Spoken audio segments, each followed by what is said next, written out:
In this quick tutorial, we are going to show you how to fix any TikTok bug. It's super easy and we will make sure you get it right. Just make sure you are logged in and using the latest version.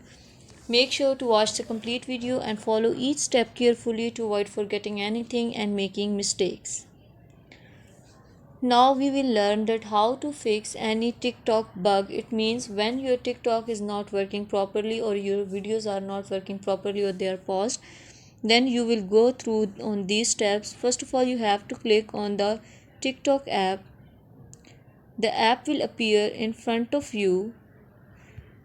You have to click on the profile. This type of screen will appear in front of you. Now click on the right top corner on three lines. Now click on setting and privacy. Now scroll this bar and you can see free up space. Now clear that cache. Click on clear. Your all data will be cleared and the bug problem on your TikTok videos will be resolved. If still you are facing this problem, then you have to reinstall the app or update app. That was all. Please consider showing your support by commenting, liking, sharing and subscribing to our channel for more valuable content in the future. Your engagement is highly appreciable. I wish you very good luck. Thanks.